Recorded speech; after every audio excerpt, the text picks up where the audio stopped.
എല്ലാവർക്കും ക്രിസ്തുമസിൻ്റെ മംഗളങ്ങൾ സ്നേഹപൂർവ്വം ആശംസിക്കുന്നു. വിശുദ്ധ യോഹന്നാന്റെ സുവിശേഷം 3-ാം അധ്യായം 16-ാം തിരുവചനം. എന്തെന്നാൽ തന്നിൽ വിശ്വസിക്കുന്ന ഒരുവനും നശിച്ചു പോകാതെ നിത്യജീവൻ പ്രാപിക്കേണ്ടതിന് തൻ്റെ ഏകജാതനെ നൽകാൻ തക്കവിധം ദൈവം ലോകത്തെ അത്രമാത്രം സ്നേഹിച്ചു. ഓരോ ക്രിസ്തുമസും പിതാവായ ദൈവത്തിൻ്റെ സ്നേഹത്തിൻ്റെ ധ്യാനമാണ്.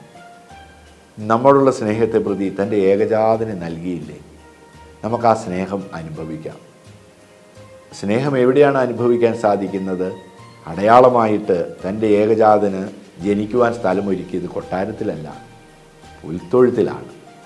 അത് നമുക്ക് നൽകുന്ന വലിയൊരു സന്ദേശമുണ്ട്. ഫിലിപ്പിയർക്ക് എഴുതിയ ലേഖനം 2-ാം അധ്യായം. ദൈവത്തോടുള്ള സമാനത നിലനിർത്തേണ്ട കാര്യമായി പരിഗണിക്കാതെ അവിടുന്ന് തന്നെ ശൂന്യനാക്കി കുരിശുമരണത്തോളം അവിടുന്ന് മഹത്വത്തോടെ ഉയർത്തി എന്ന് നാം വായിക്കുകയാണ്. നമ്മുടെ അനുദിന ജീവിതത്തിൽ നമ്മെ തന്നെ ശൂന്യമാക്കുകയാണെങ്കിൽ അതിനുള്ള അവസരങ്ങൾ ധാരാളം നമുക്ക് ലഭിക്കും. ദൈവം ഉയർത്തും. അതാണ് ഈ ക്രിസ്തുമസ് നമുക്ക് നൽകുന്ന സന്ദേശം.